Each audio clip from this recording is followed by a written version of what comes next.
मैं अंदर जाकर ईशा से मिलूंगा, राहुल ने घर में घुसने की तैयारी करते हुए कहा। सूर्या ग्रुप की प्रोजेक्ट मैनेजर होने के नाते हर कोई उससे मिलने की हैसियत नहीं रखता।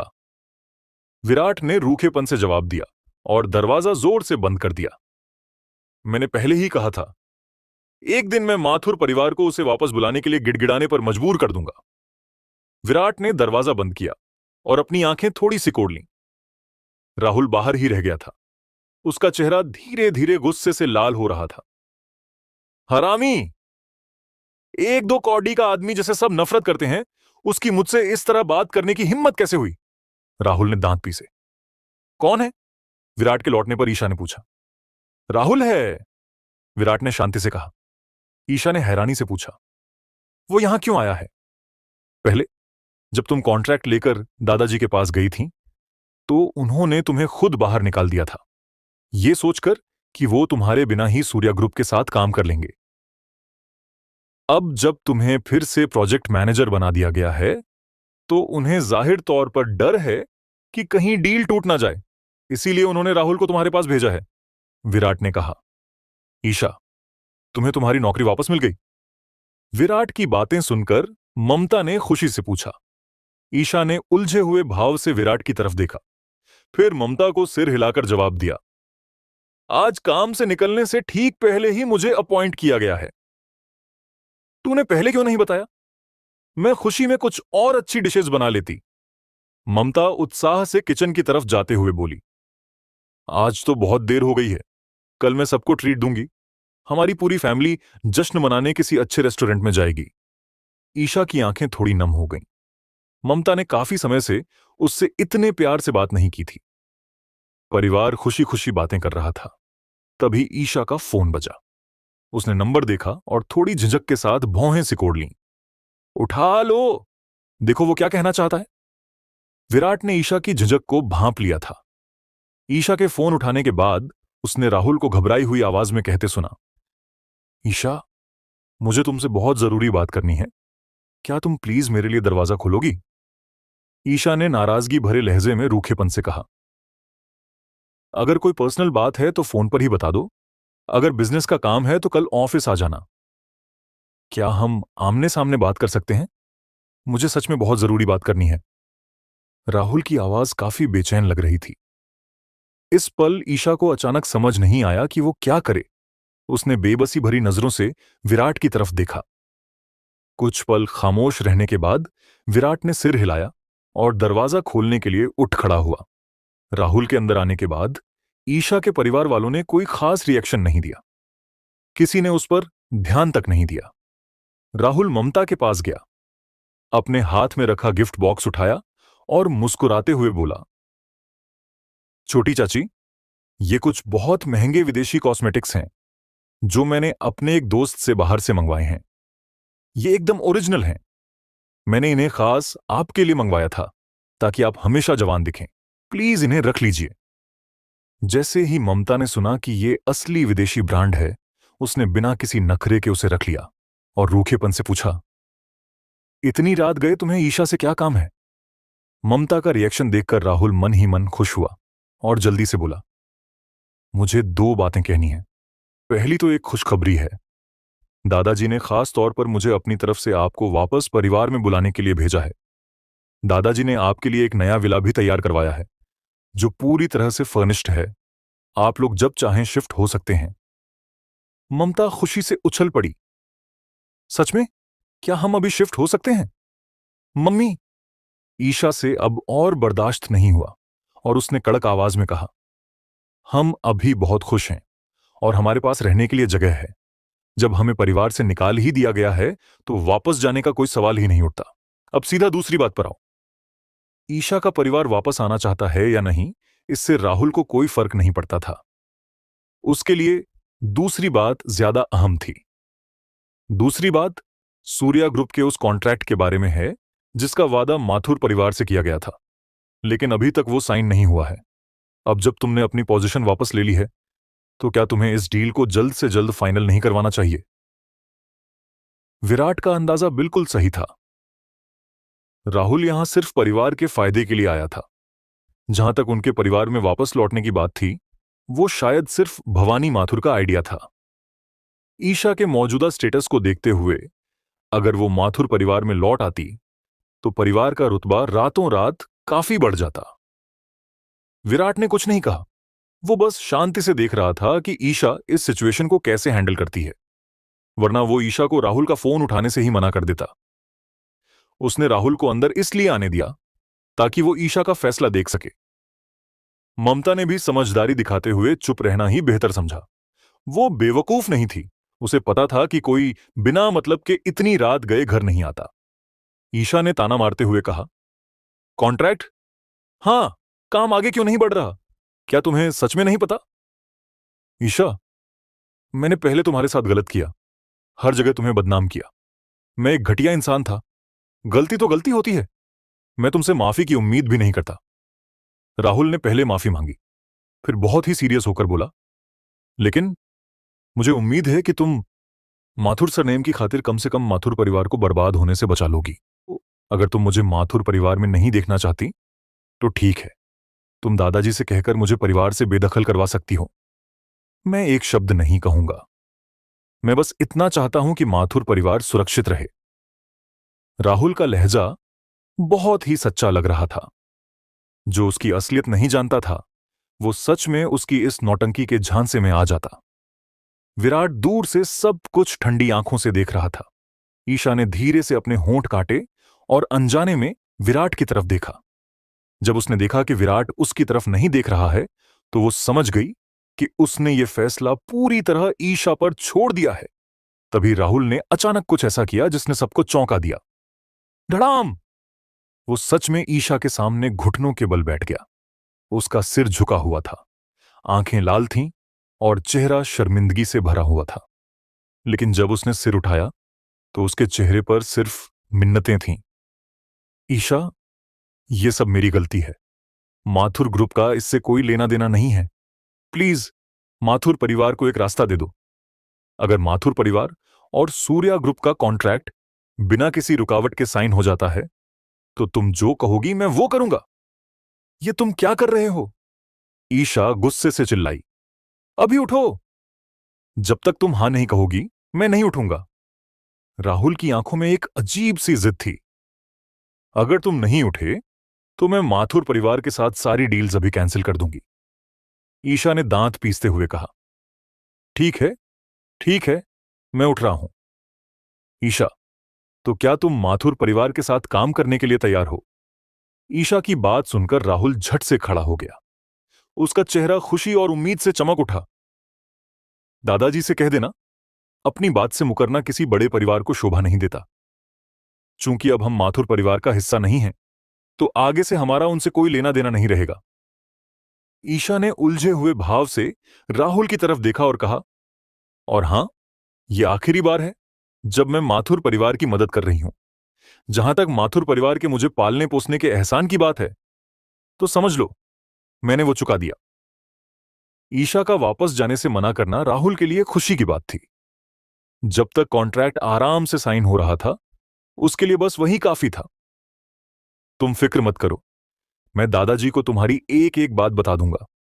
इस बार माथुर परिवार की तरफ से मैं तुम्हें दिल से शुक्रिया कहता हूं। यह कहते हुए राहुल ने ईशा के सामने झुककर धन्यवाद किया और फिर जाने के लिए मुड़ गया। उस पल किसी ने भी उसके चेहरे पर उभरे उस जहरीले गुस्से को नहीं देखा। विराट ने अपनी आंखें सिकोड़ी और राहुल के नजरों से ओझल होने तक इंतजार किया, फिर बुदबुदाया, बेहतर होगा कि तुम दोबारा ईशा को धोखा देने की कोई हरकत ना करो, वरना मैं पूरे माथुर परिवार का नामो निशान मिटा दूंगा।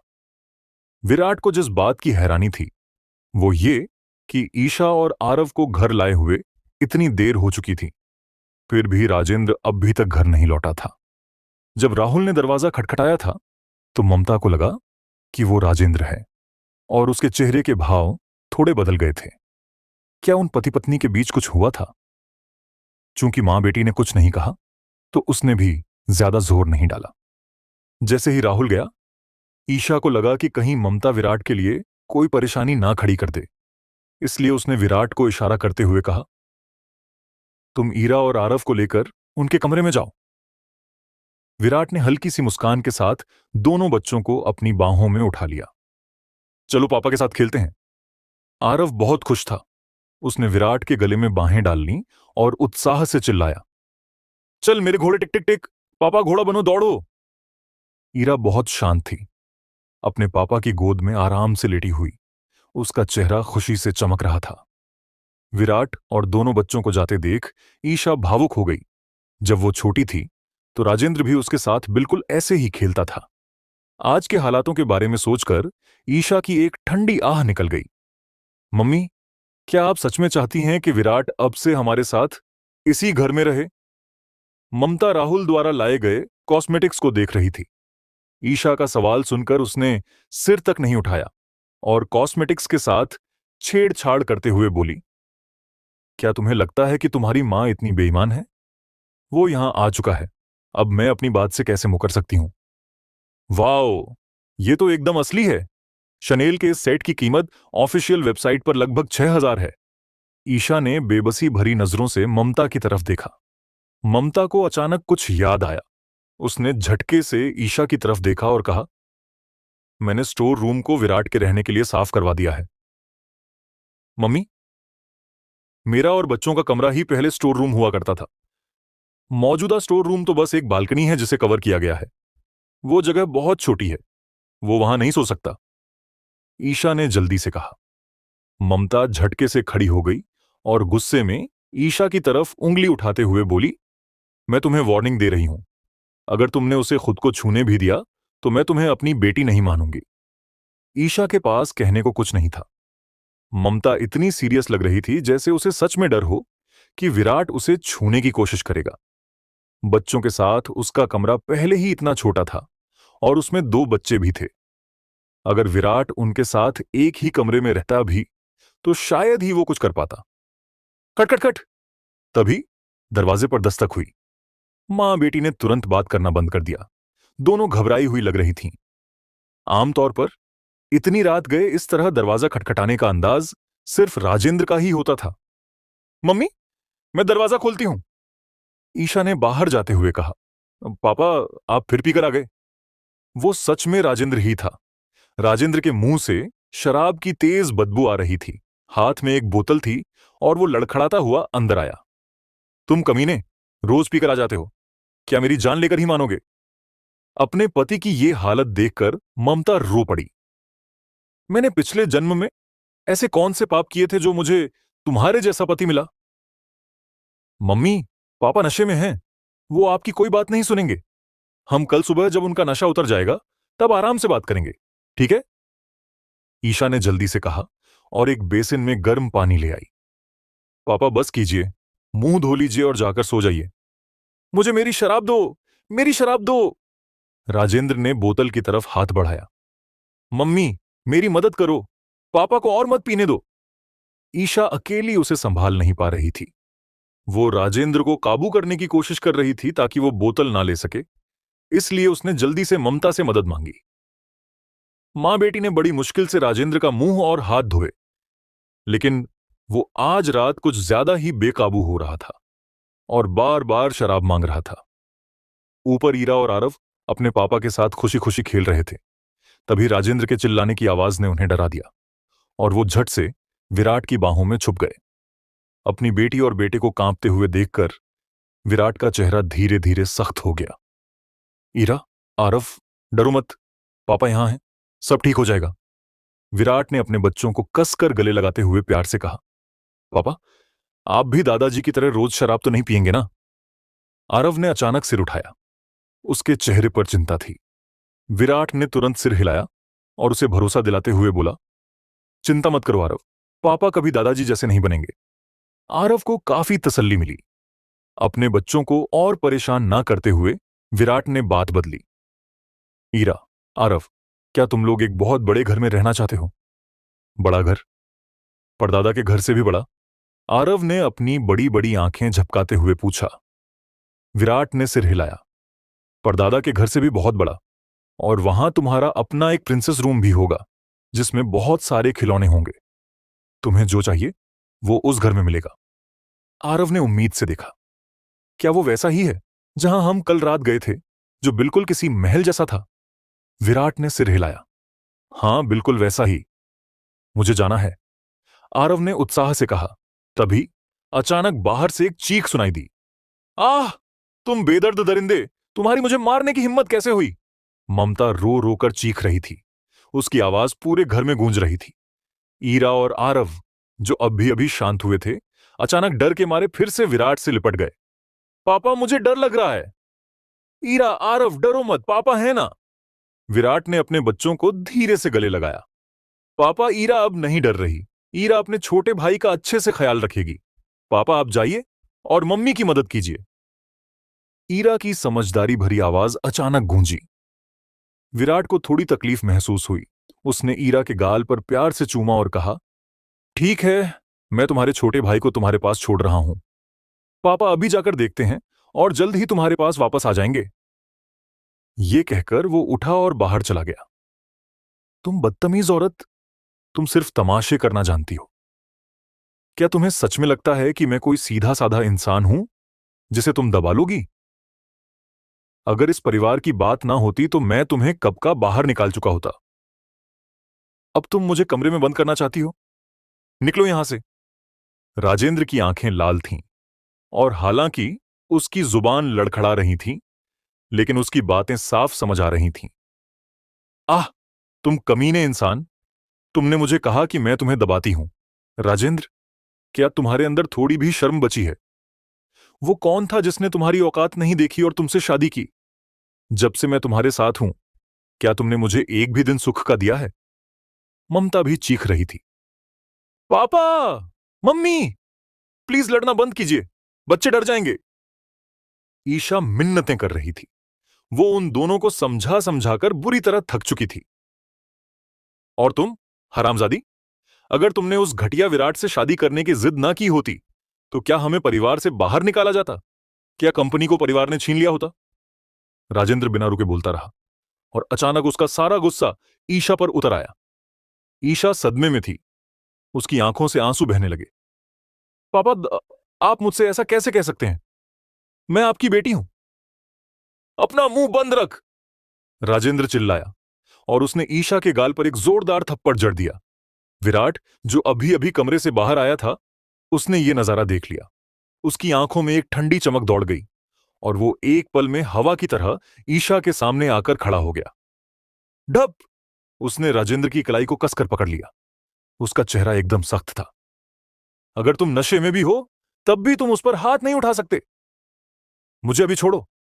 कलाई में हुए तेज दर्द ने राजेंद्र का नशा थोड़ा कम कर दिया। विराट, छोड़ दो! ईशा ने घबराते हुए कहा और विराट की कलाई पकड़ ली।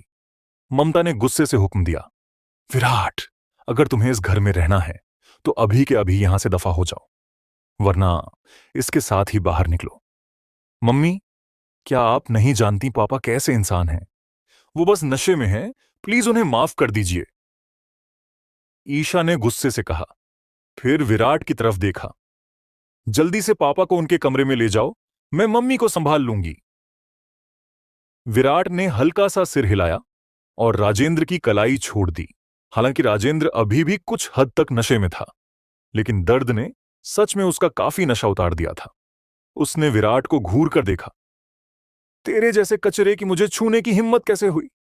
मैं तुझे देख लूंगा। राजेंद्र ने धमकी दी और लड़खड़ाता हुआ अपने कमरे में वापस चला गया। ममता का विराट को आसानी से छोड़ने का कोई इरादा नहीं था। विराट, तुम्हें इस घर में आए हुए अभी एक दिन भी पूरा नहीं हुआ है और तुम अभी से मेरे खिलाफ जाने की हिम्मत कर रहे हो। तुम सच में बहुत बड़ी चीज हो। मुझे लगता है कि अगर तुम ऐसे ही यहां रहे तो एक दिन तुम ही इस घर पर राज करोगे। ममता ने दरवाजे की तरफ इशारा किया। निकल जाओ यहां से। तुम्हें इस घर में दोबारा कभी कदम रखने की इजाजत नहीं है। ईशा और बच्चों की खातिर विराट ने अपना गुस्सा पी लिया। ईशा फूट फूट कर रोने लगी। मम्मी, आखिर आप चाहती क्या हैं? तुमने और तुम्हारे पापा ने पहले ही इतना तमाशा खड़ा कर रखा है। क्या तुम्हें नहीं लगता कि घर में काफी तमाशा हो चुका है? ममता ने अपने चेहरे पर पड़े थप्पड़ के निशान की तरफ इशारा करते हुए कहा। ईशा, मुझे उस वक्त इसकी परवाह नहीं थी। मैं माथुर परिवार में शादी करने के लिए राजी हो गई। और क्या हुआ? ये कम बुरा नहीं था कि परिवार वाले इसे पसंद नहीं करते थे, लेकिन अब ये दिन भर शराब पीता है और मुझ पर हाथ भी उठाता है। मैं बस ये नहीं चाहती कि तुम्हारा हाल भी मेरे जैसा हो। ममता को थप्पड़ पड़ा था और वो इस वक्त बहुत ही ज्यादा परेशान थी। गरीबी इंसान की जिंदगी नरक बना देती है। मैं बस यही चाहती हूं कि तुम्हारी शादी किसी अमीर आदमी से हो। मैं तुम्हारे साथ एक अच्छी जिंदगी जीना चाहती हूं। क्या यह गलत है? लेकिन वो मेरे बच्चों का पिता है, मेरा पति है, ईशा ने रोते हुए कहा। उसकी आंखें लाल थीं। लेकिन तुम मेरी बेटी हो। मेरा प्यार स्वार्थी है। मैं सिर्फ तुम्हें खुश देखना चाहती हूं। ममता और जोर से रोने लगी। तुमने उसे 2 बच्चे दिए और 5 साल तक उसके लिए एक विधवा की तरह जिंदगी गुजारी। और उसने क्या किया? क्या उसे पता है कि तुमने इन सालों में अकेले कैसे सब कुछ संभाला है? क्या वो बच्चों का बाप कहलाने के लायक है? क्या वो तुम्हारा पति कहलाने के लायक है? नहीं, वो इसके लायक नहीं है। ममता फूट फूट कर रोती रही और मुड़कर अपने कमरे में चली गई। विराट वहीं खड़ा रह गया, हैरान, निशब्द। उसके दिमाग में बस ममता के शब्द गूंज रहे थे। वो इसके लायक नहीं है। मम्मी ने बस गुस्से में यह सब कह दिया। उनकी बातों को दिल पर मत लो, जाकर सो जाओ, ईशा ने कहा। उसकी आंखें लाल थीं। उस रात विराट स्टोर रूम में सोया। हालांकि वो 2 या 3 स्क्वायर मीटर की बहुत छोटी सी जगह थी, जहां जमीन पर एक कामचलाऊ बिस्तर लगा था। लेकिन विराट को करोड़ों के मायापुरी नंबर 1 में रहने से ज्यादा सुकून यहां मिल रहा था, क्योंकि उसकी पत्नी और बच्चों का कमरा ठीक बगल में था। मम्मी, आपने झूठ बोला, आरव ने ईशा को बिस्तर पर लेटते देख अचानक दुखी होकर कहा। ईशा हैरान रह गई। मम्मी ने तुमसे कब झूठ बोला?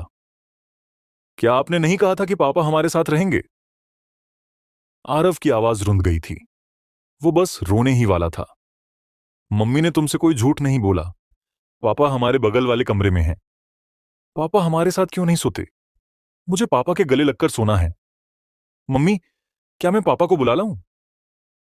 पापा दिन भर काम करके बहुत थक गए हैं और वो सो चुके हैं। हम उन्हें परेशान नहीं करेंगे, ठीक है? नहीं, मुझे पापा चाहिए, मुझे पापा चाहिए। आरव अचानक जोर जोर से रोने लगा। विराट, जो बगल के कमरे में सो रहा था, उसने अपने बेटे के रोने की आवाज सुनी और तुरंत उठकर वहां पहुंच गया। आरव, रो मत, पापा आ गए। अपने पापा की आवाज सुनकर बच्चा तुरंत चुप हो गया, मुड़ा और दौड़कर विराट की बाहों में छुप गया। अचानक आरव ने विराट के गले को कसकर पकड़ लिया। उसकी आंखों में आंसू भरे थे और वो बोला, पापा, मुझे लगा आप मुझे अब प्यार नहीं करते। चिंता मत करो आरव, पापा तुम्हें कभी छोड़कर नहीं जाएंगे, विराट ने प्यार से कहा।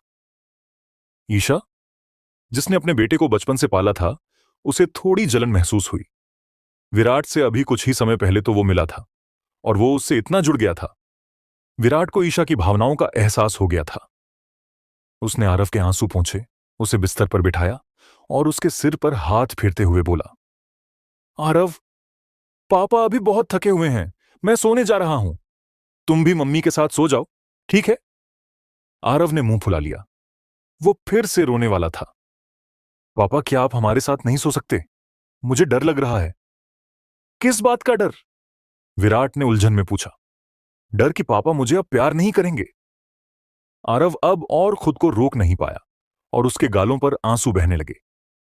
ईरा, हालांकि वो कोई तमाशा नहीं कर रही थी और बहुत समझदार थी, लेकिन उसकी आंखें भी नम थीं। आरव के शब्दों ने विराट और ईशा दोनों के दिलों को झकझोर कर रख दिया। खासकर विराट को बहुत गहरा पछतावा महसूस हुआ, ये सोचकर कि उसके बच्चों ने 5 सालों तक पिता के प्यार के बिना कैसी जिंदगी जी है। ईशा की आंखें भी लाल हो गईं। ईरा, रो मत, आरव, रो मत, आज रात पापा हमारे साथ ही सोएंगे, ईशा ने जल्दी से कहा। ईशा को रोने की कगार पर देखकर विराट का दिल और भी भारी हो गया। आरव आखिरकार चुप हो गया और विराट के गले से लिपट गया। उसे डर था कि वो अचानक चला ना जाए। ईरा और आरव दोनों के बीच में सो गए और वो चारों आखिरकार एक ही बिस्तर पर सो गए। न तो विराट और न ही ईशा को काफी देर तक नींद आई। शायद वो रो रोकर थक गए थे, या शायद उन्हें अपने पापा की बाहों में सुरक्षित महसूस हो रहा था। लेकिन जल्द ही ईरा और आरव दोनों सो गए। उनके छोटे छोटे हाथ अभी भी अपने पापा के गले से कसकर लिपटे हुए थे। विराट ने हिलने की हिम्मत भी नहीं की। वो बस अपने बेटे को खुद से लिपटे रहने देना चाहता था। उसे बिल्कुल भी अजीब नहीं लग रहा था, बल्कि वो एक गहरी खुशी महसूस कर रहा था। कुछ देर बाद आरव अचानक मुड़ा और उसने विराट को छोड़ दिया। विराट ने अपने बच्चे और पत्नी को थोड़ी हिचकिचाहट के साथ देखा, सावधानी से उठा, अपनी पत्नी और बच्चे को प्यार से कंबल उड़ाया और चुपचाप वहां से चला गया। वो समझता था कि 5 सालों की दूरी ने उसके और ईशा के बीच एक बहुत बड़ी खाई पैदा कर दी है। अपनी इच्छा के बावजूद उसे जाना ही पड़ा। इससे पहले कि वो फिर से एक बिस्तर शेयर कर सकें, इसमें अभी वक्त लगेगा। उसने दरवाजा बंद किया ही था और वहां से निकला ही था कि अंधेरे में ईशा ने अपनी आंखें खोल दी। उसके होठों से एक खामोश आह निकल गई। ये रात यकीनन बिना सोए गुजरने वाली थी। वो आदमी और औरत, जिनके बीच सिर्फ एक दीवार का फासला था, दोनों ही सो नहीं पा रहे थे। अगली सुबह ईशा, जो अभी भी सो रही थी, आरव के रोने की आवाज से जाग गई। ईशा ने जल्दी से अपने बेटे को गले लगाया और उसे चुप कराते हुए बोली, आरव, रो मत, मम्मी है ना। क्या हुआ? पूरब में सुबह की पहली किरण दिखने ही वाली थी। अलार्म क्लॉक बजने से भी पहले आरव दुखी होकर रो रहा था। पापा, मुझे पापा चाहिए। तब ईशा को एहसास हुआ कि आरव उठा तो उसने अपने पापा को वहां नहीं पाया। आरव, पापा यहां हैं। अचानक विराट की आवाज ईशा के कानों में पड़ी। आरव तुरंत रोना बंद कर दिया और दौड़कर अपने पापा की बाहों में चला गया और सिसकते हुए बोला, पापा, मुझे लगा आप मुझे छोड़कर चले गए। विराट को बहुत ज्यादा पछतावा हो रहा था। 4 सालों तक पिता का प्यार ना मिल पाने की वजह से ही आरव उसे खोने से इतना डरता था। ईरा 6 साल की होने के कारण काफी समझदार थी। हालांकि उसे भी अपने पापा से दूर जाना अच्छा नहीं लग रहा था, लेकिन वो रोई नहीं। विराट ने आरव को काफी देर तक गोद में उठाए रखा, जब तक कि वो पूरी तरह शांत नहीं हो गया। नाश्ते के बाद विराट और ईशा बच्चों को बहुत सी जगहों पर घुमाने ले गए। पूरे दिन ईरा और आरव मुस्कुराते रहे। ईशा ने अपने बच्चों को कभी इतना खुश नहीं देखा था। वो थोड़ी दूरी पर खड़ी थी, ईरा का हाथ पकड़े हुए, विराट और आरव को एक साथ मेरी गो राउंड पर झूलते हुए देख रही थी। आरव बहुत ही एक्साइटेड था। घोड़ा, भागो भागो, चल मेरे घोड़े, टिक टिक टिक। मम्मी, मेरी और पापा की फोटो खींचो, आरव ने जोर से चिल्लाकर कहा जब मेरी गो राउंड ईशा के पास से गुजरा। ईशा ने प्यार से मुस्कुराते हुए अपना डीएसएलआर कैमरा उठाया और तैयार हो गई। जब बाप बेटे फिर से वहां से गुजरे तो एक क्लिक ने उनके खुश चेहरों को कैमरे में कैद कर लिया। ये 4 लोगों का परिवार पूरा दिन शाम तक बाहर खेलता रहा। जब विराट अपनी पत्नी और बच्चों को लेकर मायापुरी ग्रैंड होटल पहुंचा, जहां ममता उन्हें ट्रीट दे रही थी। ईशा! जैसे ही विराट और बाकी लोग होटल में घुसे, उन्हें एक जानी पहचानी आवाज सुनाई दी। उन्होंने तुरंत पीछे मुड़कर देखा तो मानसी साहिल का हाथ बड़े प्यार से पकड़े हुए खड़ी थी। ये खूबसूरत मोहतरमा कौन है? साहिल ने अनजान बनते हुए पूछा। उसने ईशा को पिछली बार माथुर बिल्डिंग मटेरियल्स में साफ तौर पर देखा था, लेकिन अब वो उसे न पहचानने का नाटक कर रहा था। मानसी हंसी, ये मेरी चचेरी बहन ईशा है। इसे कुछ दिन पहले ही सूर्या ग्रुप में प्रोजेक्ट मैनेजर का प्रमोशन मिला है। ओह! साहिल की आंखों में एक चमक आ गई। एक झूठी मुस्कान के साथ वो आगे बढ़ा और उसने ईशा की तरफ हाथ बढ़ाया। हेलो, मैं मुंबई के साहिल परिवार से साहिल हूं। मैनेजर ईशा ने शायद मेरा नाम सुना होगा। साहिल खुद को बहुत बड़ा आदमी समझता था। आखिर उसका परिवार मुंबई का एक टॉप परिवार था। लेकिन ईशा सच में उसे नहीं जानती थी। उसने साहिल की तरफ बेरुखी से देखा और सीधे तौर पर कह दिया, मैंने तुम्हारा नाम कभी नहीं सुना। फिर उसने बच्चे का हाथ पकड़ा और वहां से चली गई। साहिल का बढ़ाया हुआ हाथ वहीं हवा में रह गया। उसके चेहरे के भाव बहुत अजीब हो गए। विराट ने चुपके से साहिल की तरफ एक नजर डाली। पिछली बार माथुर बिल्डिंग मटेरियल्स में ईशा के लिए इस कमीने की नजरों में गंदी नीयत थी और आज भी उसके इरादे वैसे ही लग रहे थे। उस वक्त साहिल के मायापुरी मार्केट में अपने बिजनेस को फैलाने के इरादे का पता चलने के बाद विराट ने रोहन को निर्देश दिया था कि साहिल के परिवार को मायापुरी में बिजनेस करने से रोका जाए। अब जब साहिल अभी भी मायापुरी में था, तो ऐसा लग रहा था कि उसके परिवार ने उस चेतावनी को सीरियसली नहीं लिया। एक बेशर्म औरत जिसने अपनी खूबसूरती के दम पर यह मुकाम हासिल किया है, वो सच में खुद को बहुत बड़ी चीज समझती है। ईशा के जाने के बाद मानसी ने पीछे से ताना मारते हुए कहा, मैं पहले से ही माथुर परिवार के साथ बिजनेस कर रहा हूं।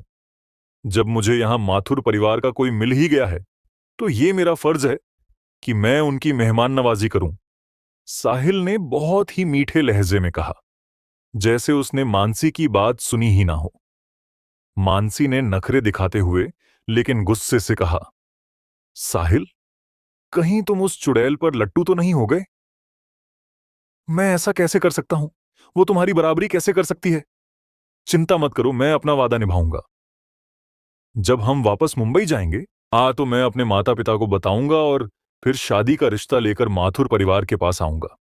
साहिल मुस्कुराया और उसने प्यार से मानसी की नाक खींची। फिर उसका हाथ प्यार से पकड़ते हुए कहा, जब से मैं तुमसे मिला हूं, मैं अंधा हो गया हूं। मुझे सिर्फ तुम नजर आती हो। अब क्या तुम्हें पता चला कि तुम मेरे लिए कितनी मायने रखती हो? पिछले कुछ दिनों से मानसी साहिल के साथ मजाक कर रही थी और उनका रिश्ता बहुत तेजी से आगे बढ़ा था। वो पहले ही एक दूसरे के काफी करीब आ चुके थे। आखिरकार साहिल का परिवार मुंबई का एक टॉप परिवार था, जो हैसियत में माथुर परिवार से बहुत आगे था। साहिल की बातें सुनकर मानसी बहुत खुश हुई। चूंकि तुमने ऐसा कहा है, तो चलो साथ चलते हैं, लेकिन तुम्हें उसकी तरफ एक बार भी देखने की इजाजत नहीं है। मानसी ने हुक्म दिया। चिंता मत करो, मेरे दिल में सिर्फ तुम हो, वो नहीं। साहिल ने मानसी को पूरी तरह से अपने जाल में फंसा लिया था। उसे अपने कंट्रोल में रखने के लिए उसे बस कुछ मीठी बातें करनी थीं और थोड़े पैसे खर्च करने थे। बेवकूफ औरतों को फुसलाना बहुत आसान होता है। विराट और ईशा के बच्चों के साथ प्राइवेट रूम में पहुंचने के बाद ममता पहले से ही वहां मौजूद थी, लेकिन राजेंद्र अभी भी कहीं दिखाई नहीं दे रहा था। मम्मी! विराट ने उसे ग्रीट किया और ईशा ने भी मम्मी कहकर बुलाया। ममता साफ तौर पर बहुत सज धज कर आई थी। उसके चेहरे पर हल्का मेकअप था और उसके नैन नक्श बहुत तीखे और खूबसूरत लग रहे थे। ऐसी मां जो ईशा जैसी खूबसूरत बेटी को जन्म दे सकती है, वो खुद खूबसूरत कैसे नहीं हो सकती? ठीक उसी वक्त विराट और ईशा पहुंचे। दरवाजे पर दस्तक हुई। अंदर आ जाओ, ममता ने आवाज दी। उसे लगा कि वो कोई वेटर होगा। प्राइवेट रूम का दरवाजा खुला और दो लोग अंदर आए, साहिल और मानसी। तुम लोग यहां क्यों आए हो? उन दोनों को देखकर ममता ने अपनी भौहें सिकोड़ लीं। उसके चेहरे पर नाराजगी साफ दिख रही थी। विराट की आंखें थोड़ी सिकुड़ गईं। वो सोच रहा था कि उनका यहां आना मानसी का आइडिया था या साहिल का। छोटी चाची, हम अभी अभी ईशा दीदी से मिले थे। ये जानकर कि आप भी यहां खाना खा रही हैं, हमने सोचा कि हम भी आपके साथ शामिल हो जाएं, ताकि मजा आए। चिंता मत कीजिए, बिल मेरे बॉयफ्रेंड देंगे। मानसी ने बड़े प्यार से साहिल का हाथ पकड़ रखा था। फिर उसने परिचय कराया। वैसे मैं आपको मिलवाती हूं, ये साहिल हैं, मुंबई के एक बहुत ही अमीर परिवार से। ये हमारे परिवार के बिजनेस पार्टनर हैं और मेरे बॉयफ्रेंड भी। मानसी के चेहरे को देखकर ईशा को बहुत चिढ़ हो रही थी और उसने रूखेपन से कहा, पहली बात, ये हमारा फैमिली डिनर है। इसका बाहर वालों से कोई लेना देना नहीं है। दूसरी बात, क्या तुम्हें लगता है कि सूर्या ग्रुप की प्रोजेक्ट मैनेजर की कुर्सी खरीदी जा सकती है? अगर और कोई बात नहीं है, तो प्लीज यहां से चले जाइए। साहिल पहले से ही ईशा पर फिदा था। उसके सामने मानसी का कोई वजूद नहीं था। वो पूरी तरह फीकी पड़ गई थी। जब ममता ने सुना कि साहिल मुंबई के एक टॉप परिवार से है, तो उसकी आंखों की चमक ही बदल गई। भले ही मानसी ने खुलेआम और इशारों इशारों में जता दिया था कि साहिल उसका आदमी है, फिर भी ममता उसे पसंद करने से खुद को रोक नहीं पाई। साहिल ने सोने के फ्रेम वाला चश्मा पहन रखा था। वो लंबा और पतला था। उसके चेहरे के फीचर्स काफी अच्छे थे और उसका फैमिली बैकग्राउंड भी बहुत मजबूत था। जो ममता के आदर्श दामाद की छवि से बिल्कुल मेल खाता था। आप जरूर ममता आंटी होंगी। साहिल को लगा कि ममता उसे बड़े ध्यान से देख रही है और उसने जल्दी से ग्रीट किया। मानसी ने पहले ही उसे ईशा के परिवार के बारे में सब कुछ बता दिया था, इसलिए उसने तुरंत ममता की पहचान का अंदाजा लगा लिया। ममता को बहुत अच्छा लगा। उसे उम्मीद नहीं थी कि साहिल उसे जानता होगा। हाँ, मैं ईशा की मां हूं। नमस्ते ममता आंटी, मेरा नाम साहिल है। आप मुझे साहिल बुला सकती हैं। साहिल ने मुस्कुराते हुए बहुत ही तमीज से कहा। ममता साहिल को जितना देखती वो उसे उतना ही अच्छा लगता और उसने जल्दी से अपने सामने वाली खाली कुर्सी की तरफ इशारा करते हुए कहा, प्लीज बैठिए। मम्मी, क्या आपने नहीं कहा था कि आज मेरा प्रमोशन सेलिब्रेट करने के लिए फैमिली डिनर है? हम यहां बाहर वालों को क्यों बिठा रहे हैं? ईशा नाराज दिख रही थी और बहुत गुस्से में थी। एक बेटी होने के नाते ईशा अपनी मां को बहुत अच्छी तरह से जानती थी। उसे पता था कि उसकी मां के दिमाग में क्या चल रहा है। ममता ने ईशा को घूर कर देखा। मानसी, तुम्हारी चचेरी बहन है। आखिर चूंकि हम सेलिब्रेट कर रहे हैं और सब परिवार के ही हैं, तो जितने ज्यादा लोग होंगे उतना ही अच्छा होगा। बिल्कुल सही कहा ईशा दीदी, मैं आपकी बहन ही तो हूं, मानसी ने मुस्कुराते हुए कहा। ईशा गुस्से में अपनी कुर्सी पर बैठ गई, बिना एक भी शब्द कहे। मानसी और साहिल बेशर्मी से बैठ गए और ममता के सपोर्ट की वजह से ईशा को मजबूरी में उन्हें वहां रुकने देना पड़ा। साहिल बेटा, क्या तुम मुंबई के उसी बड़े परिवार से हो? तुम्हारी उम्र क्या है? शायद तुम्हारी अभी शादी नहीं हुई है ना? क्या तुम्हारे कोई भाई बहन हैं? अह, साहिल को बैठे हुए अभी कुछ ही देर हुई थी कि ममता ने उससे सवालों की झड़ी लगा दी, जैसे वो कोई सर्वे कर रही हो। साहिल ने धैर्य से एक एक करके सबके जवाब दिए। मानसी का चेहरा धीरे धीरे उतरता जा रहा था। साफ दिख रहा था कि ममता उसका बॉयफ्रेंड चुराने की कोशिश कर रही है। मम्मी, आप ये क्या कर रही हैं? ईशा ने असंतोष जताते हुए कहा। ईशा को काफी पहले ही समझ आ गया था कि साहिल कोई अच्छा इंसान नहीं है, बल्कि वो एक पाखंडी है जो शरीफ होने का दिखावा करता है। जब भी वो उसकी तरफ देखता था तो उसकी आंखों में एक अजीब सी गंदी हवस होती थी। ममता ने चिढ़ते हुए कहा, तुम अपना खाना खाओ, मैं अपनी बात कर रही हूं। तुम्हें इससे क्या मतलब? छोटी चाची, आप उससे ये सब क्यों पूछ रही हैं? वो मेरा बॉयफ्रेंड है। मानसी खुद को रोक नहीं पाई और उसने गुस्से में पूछा, तुम इतनी बदतमीज कैसे हो सकती हो? तुम्हें अपने बड़ों से बात करने की तमीज तक नहीं है। क्या तुम्हें लगता है साहिल को यह पसंद आएगा? अगर मैं साहिल की जगह होती तो तुम्हें कब का बाहर निकाल चुकी होती। ममता ने ताना मारते हुए कहा। मानसी, जिसने साहिल का हाथ पकड़ रखा था, गुस्से से कांप रही थी। साहिल, मुझे इस तरह के लोगों के साथ खाना खाने में घिन आती है। मुझे बिल्कुल भूख नहीं है। चलो कहीं और चलते हैं।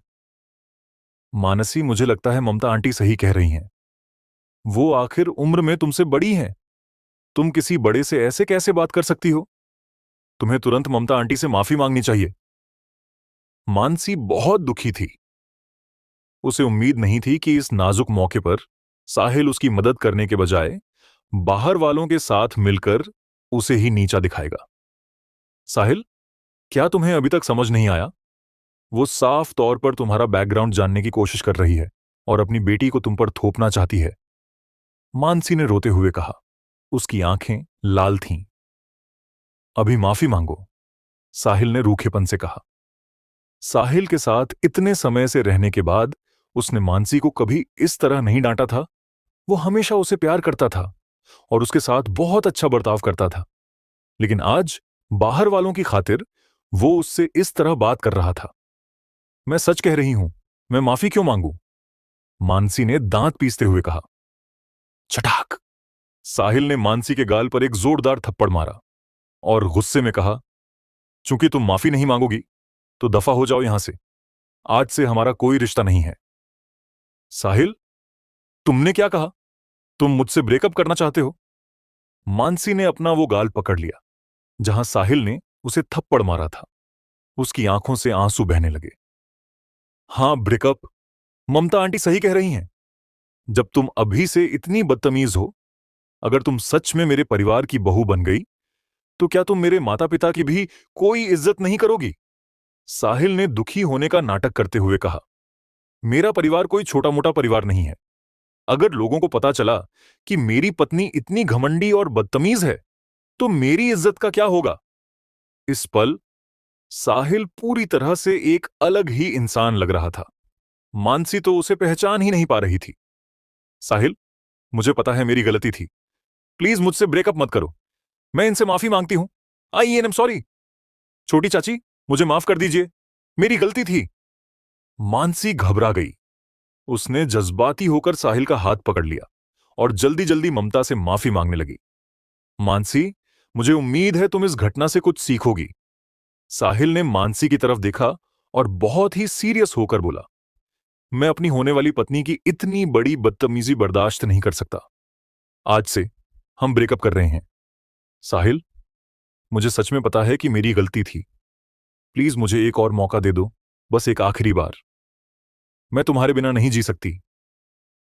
मानसी साहिल से बुरी तरह चिपक गई थी। वो उसे छोड़ने को तैयार नहीं थी, जैसे वो पागल हो गई हो। पिछले कुछ दिनों में उसने खुद को पूरी तरह से साहिल को सौंप दिया था। अगर वो उससे ब्रेकअप कर लेता तो उसके पास कुछ नहीं बचता। हटो मेरे रास्ते से! साहिल ने गुस्से में चिल्लाकर मानसी को धक्का दे दिया। ममता आंटी, मुझे बहुत अफसोस है कि मेरी वजह से आपका मजा किरकिरा हो गया। मैं किसी और दिन आकर आपसे माफी मांगूंगा। इतना कहने के बाद साहिल मुड़ा और प्राइवेट रूम से बाहर निकल गया। सब लोग ये देखकर हैरान थे कि मानसी साहिल के पीछे भाग रही थी।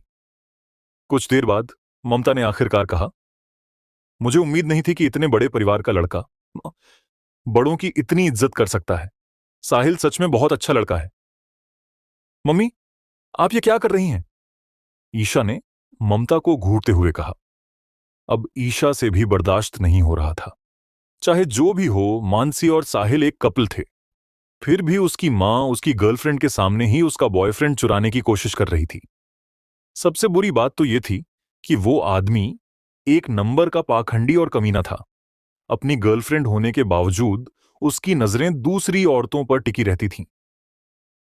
तू इतनी बदतमीज कैसे हो गई? मुझसे ऐसे बात करने की तेरी हिम्मत कैसे हुई? मैं ये सब तेरे लिए ही तो कर रही हूं। मैं चाहती हूं कि तेरी शादी किसी अमीर घर में हो ताकि तू खुश रहे और मैं भी अपनी जिंदगी आराम से जी सकूं। ममता ने ताना मारते हुए कहा। और तू, तेरे सामने इतना अच्छा लड़का है, फिर भी तू आगे नहीं बढ़ रही। मुझे तेरी मां होने के नाते ये सब करना पड़ रहा है। मम्मी, मेरी शादी हो चुकी है, क्या आप प्लीज ये सब बंद करेंगी? ईशा ने गुस्से में कहा। विराट ममता के ठीक सामने बैठा था और वो उसे ऐसे इग्नोर कर रही थी जैसे वो वहां मौजूद ही ना हो। तो तलाका ले ले। साहिल मुंबई का एक बहुत अमीर लड़का है। वो इस 2 कौड़ी के विराट से लाख गुना बेहतर है। ममता को विराट के जज्बातों की कोई परवाह नहीं थी। ईशा गुस्से से कांपने लगी। आप आप आप बिल्कुल पागल हो गई हैं। धड़ाम! ममता ने मेज पर जोर से हाथ मारा और खड़ी हो गई। तेरी हिम्मत कैसे हुई मुझे पलटकर जवाब देने की? उसने विराट की तरफ इशारा किया। इस निकम्मे में ऐसा क्या है जो साहिल में नहीं है? उसके पैसे और रुतबे के अलावा उसमें ऐसा क्या है जो विराट में नहीं है? ईशा ने तीखा जवाब दिया।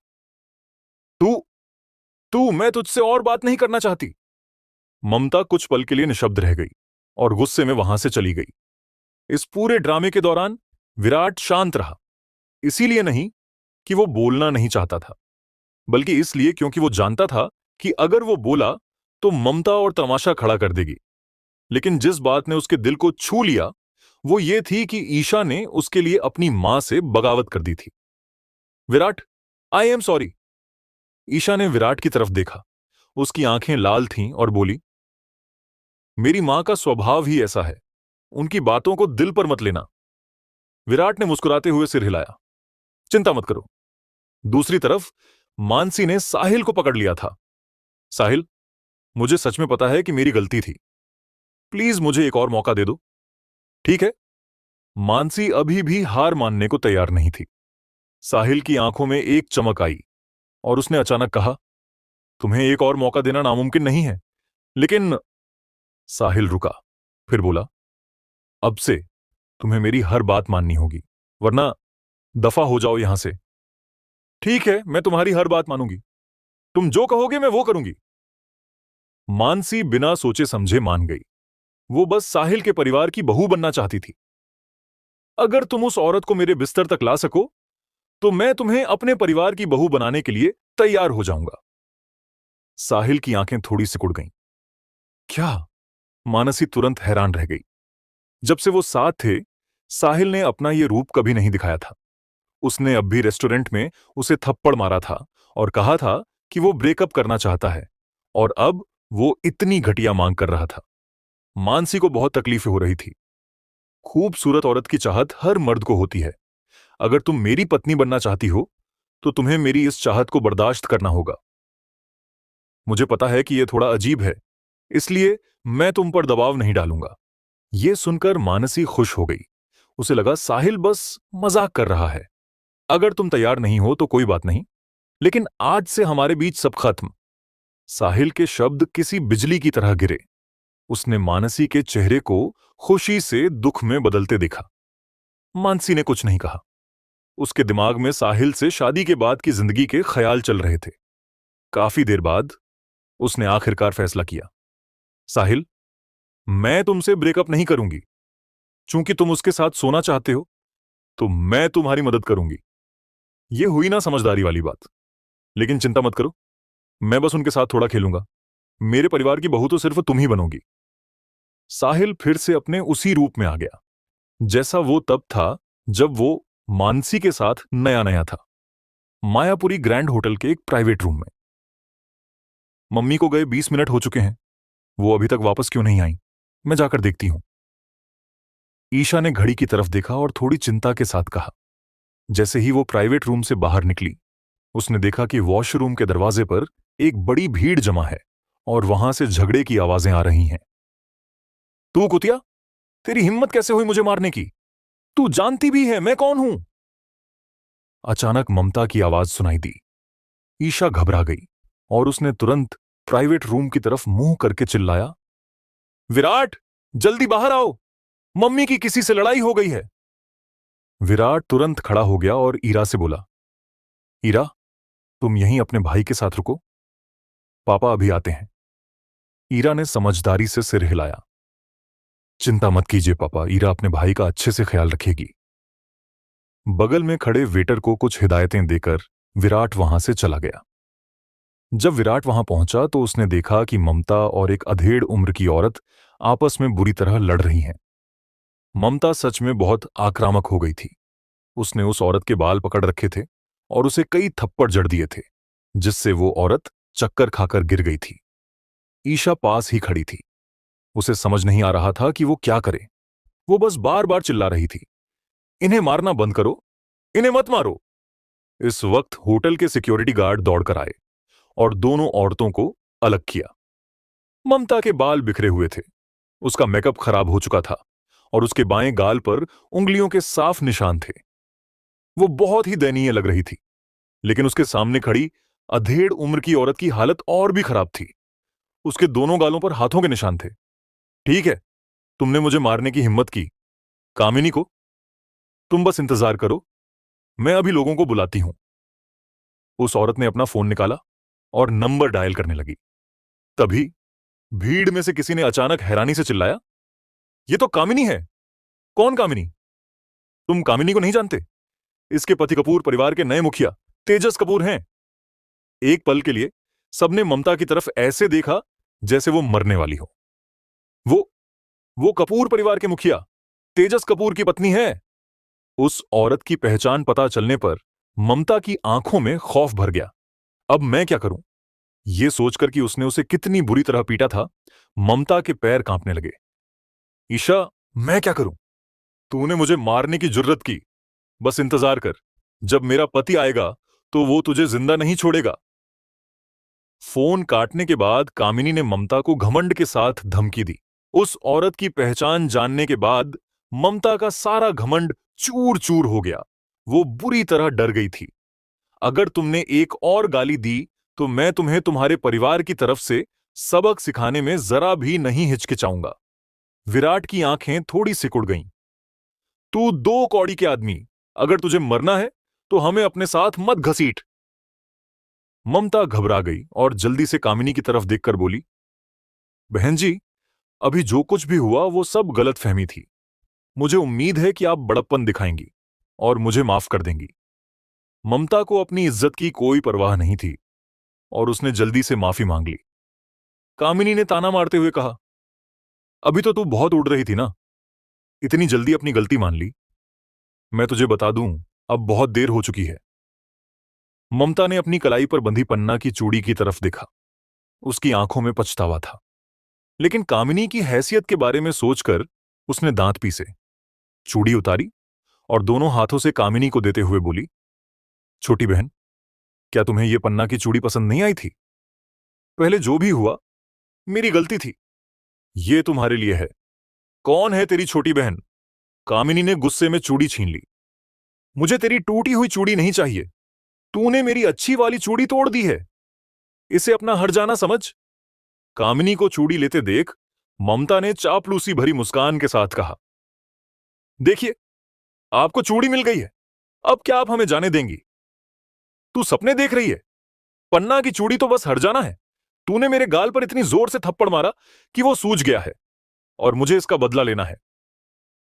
चूड़ी मिलने के बाद कामिनी का मूड काफी ठीक हो गया था। उसकी नजरें इधर उधर घूमी और उसने अचानक कहा, कैसा रहेगा? तूने मुझे अभी 4 थप्पड़ मारे थे, अब मुझे दुगने थप्पड़ मारने दे और मैं तुझे छोड़ दूंगी।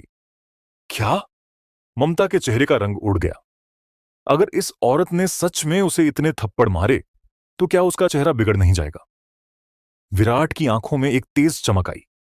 उसे लगा था कि ममता के घमंड ने किसी को नाराज कर दिया है, लेकिन अब ऐसा लग रहा था कि बात कुछ और ही है। ये औरत ममता से 100 गुना ज्यादा घमंडी थी। ये सुनते ही ममता ने तुरंत ईशा को किनारे खींचा और कहा, ईशा, 8 थप्पड़? मां का चेहरा इतने थप्पड़ नहीं सह पाएगा।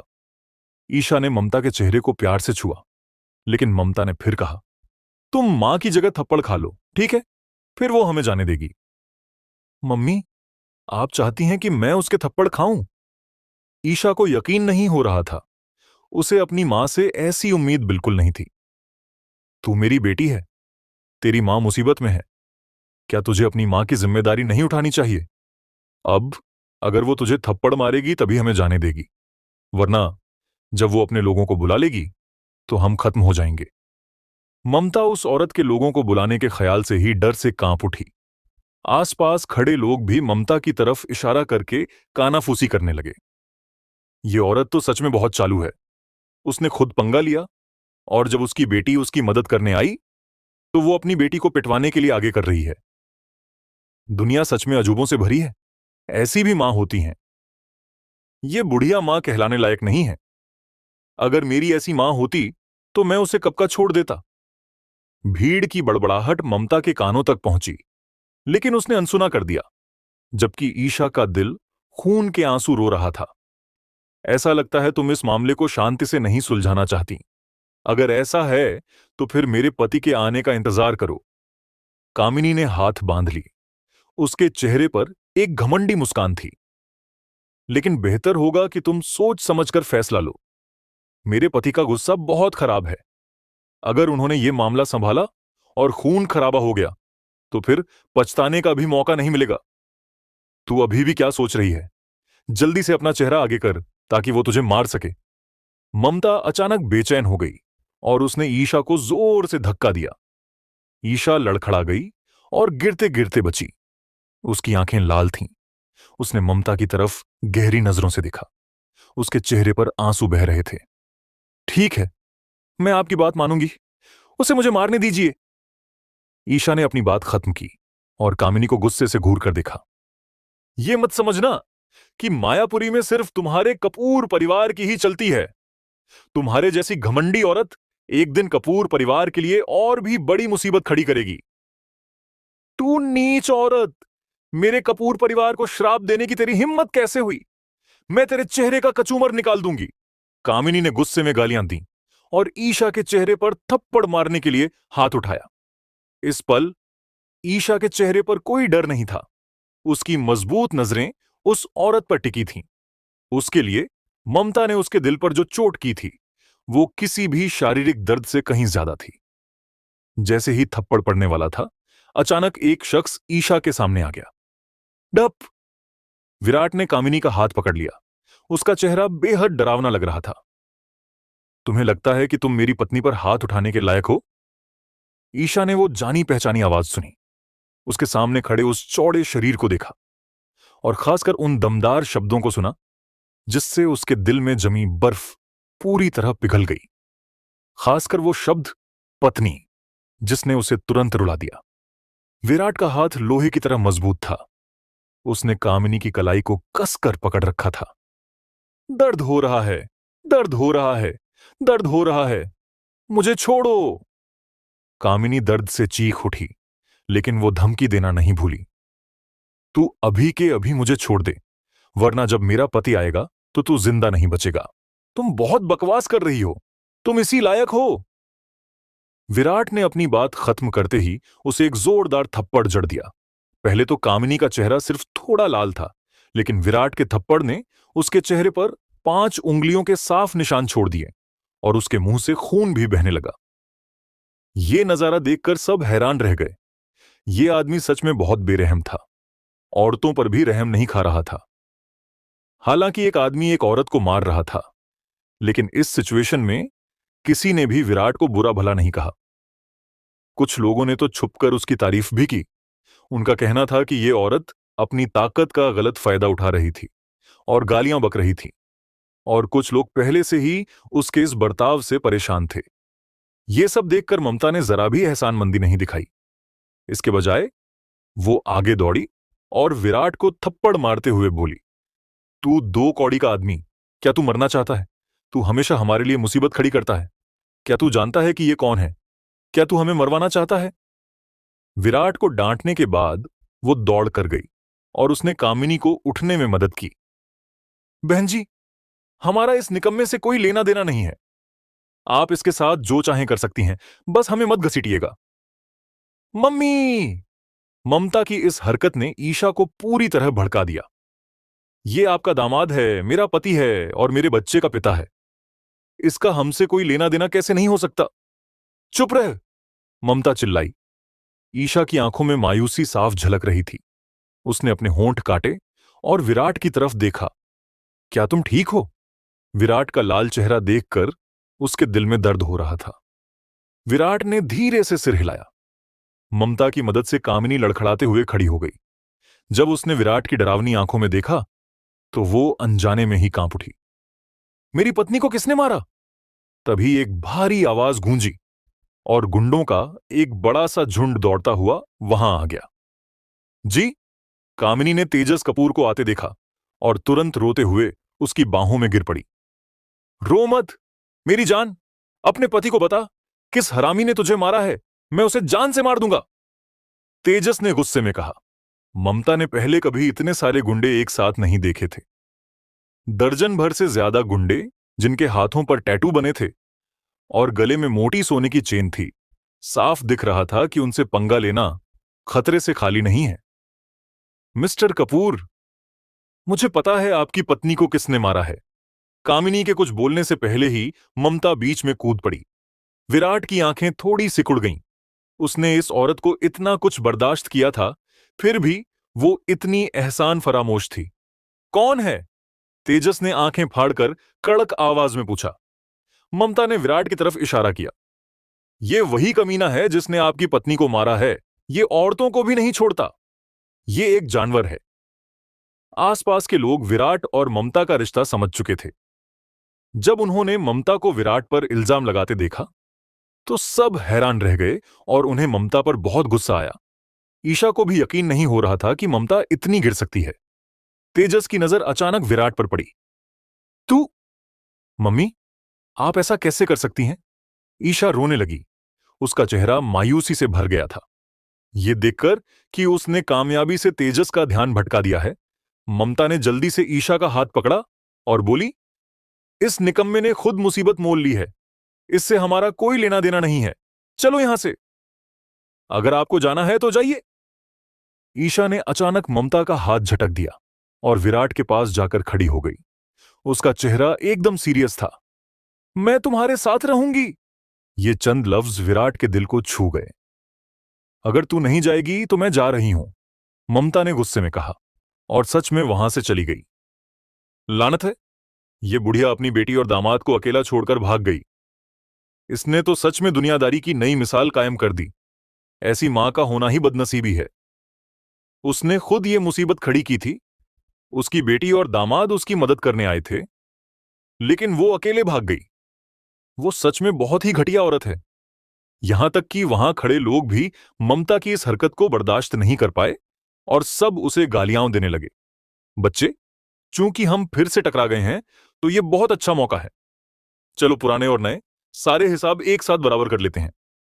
तेजस के मुंह में सिगार था और वो बहुत घमंड में था। विराट ने मजाक उड़ाते हुए कहा, तुम ये हिसाब कैसे बराबर करना चाहते हो? मैं तुझे दो ऑप्शन देता हूं। या तो अपने साथ वाली इस औरत को आज रात मेरे साथ बिताने के लिए यहीं छोड़ दे और हमारी दुश्मनी खत्म, या फिर जिस हाथ से तूने मेरी पत्नी को मारा है मैं वो हाथ काट दूंगा और फिर भी तेरी ये औरत आज रात मेरी ही होगी। तेजस ने गंदी नीयत से कहा। ईशा ने घबराकर विराट के कपड़े पकड़ लिए। उसका चेहरा पीला पड़ गया था। वो बुरी तरह डर गई थी। विराट की आंखों में खतरनाक चमक आ गई। तुम जो भी चुनोगे मेरी पत्नी को यहीं रखोगे? बिल्कुल। तेजस ने धुएं का एक छल्ला छोड़ा और कहा, तूने पहले मेरे कपूर परिवार के इलाके में एक मास्टर के दम पर पंगा लिया था। आज तुझे मेरे इन गुंडों से भी निपटना है और साथ में एक औरत को भी बचाना है। तेरे बचने की कोई गुंजाइश नहीं है। जैसे को तैसा। तुमने मुझे दो ऑप्शन दिए तो मैं भी तुम्हें दो ऑप्शन देता हूं।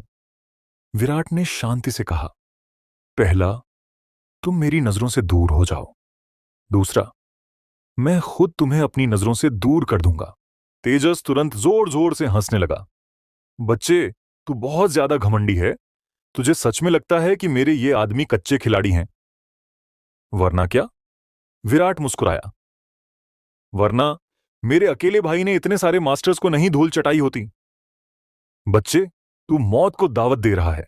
तेजस को अंदर से घबराहट महसूस हुई। न जाने क्यों उसके सामने खड़े इस नौजवान से उसे बहुत डर लग रहा था। मैं भी देखना चाहता हूं कि मुझे कौन रोकता है। विराट अचानक मुस्कुराया, फिर ईशा का हाथ पकड़ा और तेज कदमों से तेजस और उसके आदमियों की तरफ बढ़ा। ईशा, जो पहले बहुत डरी हुई थी, विराट का हाथ पकड़ते ही अचानक निडर हो गई। जैसे रास्ता रोके खड़े वो दर्जन भर गुंडे कोई आम मुसाफिर हों। विराट का ये बेपरवाह अंदाज देखकर तेजस गुस्से से पागल हो गया। हमला करो! जैसे ही उसने बात खत्म की, वो दर्जन भर गुंडे विराट की तरफ दौड़े। विराट को जैसे उनकी कोई परवाह ही नहीं थी। वो एक एक कदम आगे बढ़ता रहा। पहला गुंडा दौड़कर उसके पास पहुंचा ही था, उसका वार अब भी लगा भी नहीं था कि उसे अपने सीने पर एक बहुत जोरदार धक्का महसूस हुआ। धड़ाम! एक जोरदार आवाज गूंजी और वो गुंडा हवा में उड़ता हुआ पीछे खड़े कई और गुंडों से जा टकराया। साफ दिख रहा था कि विराट ने उस किक में कितनी ताकत लगाई थी। तेजस हैरान रह गया। वो विराट से सिर्फ दूसरी बार मिल रहा था। पहली बार विराट ने किसी बड़े आदमी से पंगा लेने के इल्जाम में तेजस से माफी मांगने आया था। तेजस को विराट के ब्लैक टाइगर मेंशन और विक्रम एंटरटेनमेंट के कारनामों के बारे में पता था, जहां उसने अकेले अपने एक आदमी के दम पर दोनों जगहों पर कब्जा कर लिया था। हालांकि तेजस को हमेशा लगता था कि ऐसा इसलिए हुआ क्योंकि विराट का वो साथी बहुत ताकतवर था। आज हालांकि विराट अकेला था, तेजस अपने साथ 10 से ज्यादा खतरनाक गुंडे लेकर आया था। फिर भी उनमें से कोई भी विराट को छू तक नहीं सका। जैसा कहा जाता है, 10 कदम, एक मौत, हजारों मील, कोई नामो निशान नहीं। विराट ने भले ही किसी को जान से नहीं मारा था, लेकिन उसने हर एक गुंडे को एक ही वार में हवा में उड़ा दिया था। जो कोई भी विराट पर हमला करने की जुर्रत करता, उसे बहुत ही बुरी तरह से लात मारकर दूर फेंक दिया जाता। कुछ ही पलों में तेजस के वो सारे खतरनाक गुंडे जमीन पर पड़े दर्द से कराह रहे थे। सिर्फ तेजस और कामिनी, जो पहले से ही सदमे में थे, और आस-पास खड़े हैरान लोग बचे थे। विराट का हाथ थामे ईशा को अचानक बहुत खुशी महसूस हुई। ऐसा लग रहा था जैसे उसके साथ कोई भी खतरा उसका कुछ नहीं बिगाड़ सकता। तूने कहा था कि तू मेरी पत्नी को अपने साथ रात बिताने के लिए रखना चाहता है। विराट अचानक तेजस के सामने रुका। उसकी आंखों में खून सवार था। इस पल विराट का गुस्सा 7वें आसमान पर था। तेजस पहले ही बुरी तरह डर चुका था और अब उसमें कोई बकवास करने की हिम्मत नहीं बची थी। उसने जल्दी जल्दी सिर हिलाया। नहीं, बिल्कुल नहीं। मैं ऐसा घटिया काम कैसे कर सकता हूं? तुमने जरूर कुछ गलत सुना होगा। तूने यह भी कहा था कि अगर तूने मेरी पत्नी को नहीं रखा तो तू मेरा हाथ काट देगा। विराट की आंखें और भी खतरनाक हो गईं। तेजस ने अपने माथे से ठंडा पसीना पोंछा और जल्दी से सिर हिलाया। नहीं, अगर आप मुझे 10 जिंदगियां भी दे दें तब भी मैं ऐसा करने की जुर्रत नहीं करूंगा। तेरी पत्नी ने अभी मेरी सास को मारा और उनकी चीज चुराई। उसका हिसाब कैसे होगा? विराट की आवाज बेहद ठंडी थी। चटाक! तेजस ने कामिनी के चेहरे पर एक जोरदार थप्पड़ मारा और गुस्से में बोला, तू कुतिया दिन भर सिर्फ मेरे लिए मुसीबत खड़ी करती है। घुटनों के बल बैठ और मिस्टर विराट से माफी मांग। कामिनी पहले ही विराट का यह रूप देखकर बुरी तरह डरी हुई थी। अब उसकी वो पुरानी हेकड़ी कहां गई? वो तुरंत घुटनों के बल बैठ गई। मिस्टर विराट, मैं बकवास कर रही थी और मैंने आपकी सास को भी मारा। मेरी गलती थी। मुझे पता है, मेरी गलती थी। छटाक, छटाक, छटाक! कामिनी बात करते करते खुद को लगातार थप्पड़ मारती रही। वो साफ तौर पर बहुत डरी हुई थी और वो खुद को पीटने में कोई कसर नहीं छोड़ रही थी। उसने खुद को इतनी जोर से कई थप्पड़ मारे कि उसके दोनों गाल सूज गए। वहां खड़े लोग हैरान रह गए। कपूर परिवार मायापुरी के टॉप परिवारों में से एक था, जो ताकत में मायापुरी के 4 बड़े परिवारों के बाद दूसरे नंबर पर आता था। और अब कपूर परिवार के मुखिया की पत्नी एक नौजवान के पैरों में गिरकर खुद को थप्पड़ मार रही थी। मैं दूसरों पर धौंस जमाने वालों में से नहीं हूं। अगर तुम मुझे सच बता दोगी कि तुम्हारे और मेरी सास के बीच क्या हुआ था तो मैं तुम्हें जाने दूंगा, विराट ने अचानक कहा। कामिनी ने अब कुछ भी छिपाने की हिम्मत नहीं की। उसने जल्दी जल्दी सच बता दिया। मुझे आपकी सास की चूड़ी पसंद आ गई थी, इसलिए मैं जानबूझकर उनसे टकरा गई, जिससे मेरी अपनी चूड़ी टूट गई। और फिर मैंने आपकी सास से हर्जाने के तौर पर उनकी पन्ना की चूड़ी मांगी, लेकिन उन्होंने मना कर दिया तो हमारी लड़ाई शुरू हो गई। तेजस का चेहरा काला पड़ गया। कामिनी उसकी पत्नी थी। वो उसे जो भी चाहिए होता लाकर देता था, और अब वो किसी और की पन्ना की चूड़ी के लिए इतनी घटिया हरकत कर रही थी। तुझे क्या चाहिए? तू मुझे बता सकती थी। क्या तुझे यह सब करने की जरूरत थी? तेजस अचानक गुस्से से पागल हो गया और आगे बढ़कर उसे लात घूंसे मारने लगा। जी, मुझे पता है मेरी गलती थी। मैं ऐसा दोबारा कभी नहीं करूंगी। प्लीज मुझे मत मारिए। मेरी गलती थी। मुझे सच में पता है कि मेरी गलती थी। कामिनी लगातार चीखती रही। विराट, क्या हम अब उन्हें छोड़ दें? ईशा, जिसे विराट ने बचा लिया था, अचानक उसका दिल पसीज गया। विराट ने सिर हिलाया और फिर चिल्लाया, बस करो। मिस्टर विराट, चूंकि ये इस कुतिया की गलती है, मैं तेजस कपूर अपनी हार मानता हूं। मैं इसे अभी आपकी सास से माफी मांगने ले जाऊंगा, तेजस ने जल्दी से कहा। विराट ने ठंडी सांस ली और ईशा को लेकर प्राइवेट रूम की तरफ चला गया। तेजस और कामिनी उनके ठीक पीछे पीछे आ रहे थे। तेजस को बॉडीगार्ड्स की एक पूरी फौज के साथ देखकर ममता डर के मारे अकेले ही प्राइवेट रूम में भाग आई थी। नानी, पापा और मम्मी कहां हैं? जब आरव ने ममता को अकेले लौटते देखा तो उसने अपनी बड़ी बड़ी आंखें झपकाते हुए पूछा। ममता ने रूखेपन से कहा, मुझे क्या पता वो कहां है। यह कहकर उसने अपना बैग उठाया और जाने लगी। ठीक उसी वक्त वो प्राइवेट रूम के दरवाजे तक पहुंची ही थी कि विराट और ईशा वापस आ गए। जब ममता ने तेजस और कामिनी को उनके पीछे आते देखा तो वो बुरी तरह डर गई। तुम मेरे पास मत आना। इसने तुम्हारी पत्नी को मारा है, मैंने नहीं। मेरे पास मत आना। ममता जल्दी से प्राइवेट रूम में पीछे हट गई। पहले उसने विराट की तरफ इशारा किया और फिर तेजस की तरफ। ईशा को अपनी मां से सिर्फ मायूसी ही मिल रही थी। विराट ने ममता की तरफ ठंडी नजरों से देखा। ये औरत सच में बहुत बेशर्म थी। तेजस ने कड़क आवाज में कहा, अभी इसी वक्त इनसे माफी मांग। मैडम, मेरे मन में लालच आ गया था और मैंने आपकी पन्ना की चूड़ी चुराने की जुर्रत की। अब मैं इसे इसके सही हकदार को वापस कर रही हूं। मैं बस आपसे माफी चाहती हूं। कामिनी ने जल्दी से पन्ना की चूड़ी उतारी और ममता को दे दी, जो अभी भी हैरान खड़ी थी। काफी देर बाद ममता होश में आई। हालांकि उसे समझ नहीं आ रहा था कि ऐसा क्यों हो रहा है, लेकिन वो जानती थी कि ये लोग उससे माफी मांगने आए हैं, और उसने जल्दी से कामिनी से अपनी पन्ना की चूड़ी वापस ले ली। ईरा, आरव, हम चल रहे हैं। विराट ने ईरा और आरव को गले लगाया और वहां से जाने के लिए मुड़ गया। जब विराट और बाकी लोग दूर चले गए तो कामिनी ने डरावने चेहरे के साथ कहा, इन कमीनों ने मुझे मारने की हिम्मत की। मैं तुम्हें कभी नहीं छोड़ूंगी। चटाक। इससे पहले कि वो अपनी बात खत्म करती, तेजस ने हाथ उठाया और कामिनी को थप्पड़ मारते हुए गुस्से में बोला, क्या तू सच में मरना चाहती है? कामिनी इस थप्पड़ से हैरान रह गई। उसे लगा था कि तेजस का यह सारा बर्ताव सिर्फ एक दिखावा था। कामिनी ने दुखी और उलझन में होकर पूछा, जी, आपने मुझे क्यों मारा? मारा? तेजस ने दांत पीसे। अगर तू मेरे बच्चे की मां ना होती तो मैं तुझे जान से मार देता। तू हमेशा मेरे लिए मुसीबतें खड़ी करती है। अगर तूने ऐसा ही किया तो मैं तुझे पक्का जान से मार दूंगा। कामिनी कांप उठी। उसे पता था कि उसका पति सच में उसे मारना चाहता है। जी, मुझे पता है, मेरी गलती थी। मैं दोबारा ऐसा कभी नहीं करूंगी। कामिनी ने जल्दी से माफी मांगी, फिर पूछा, जी, मुझे सच में समझ नहीं आ रहा। उस आदमी की तो कोई हैसियत भी नहीं है, फिर आप कैसे?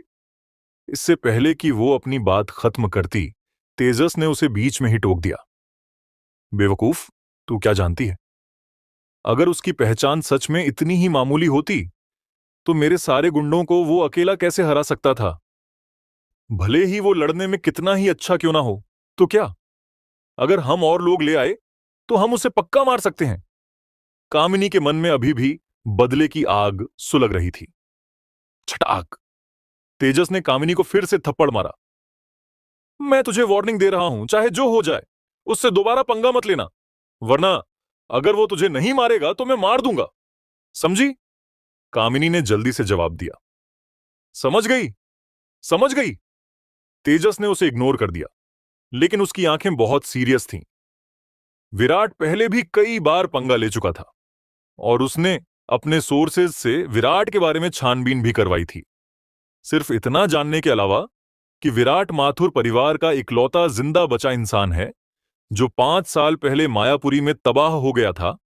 उसे और कुछ पता नहीं चल पाया। उसके दोस्त ने उसे बताया था कि ऐसा इंसान या तो बिल्कुल सड़क छाप है या फिर कोई बहुत ही ताकतवर हस्ती है। पहले तो उसने इसे ज्यादा सीरियसली नहीं लिया था, लेकिन अब वो समझ गया था कि विराट उतना सीधा साधा नहीं है जितना वो दिखता है।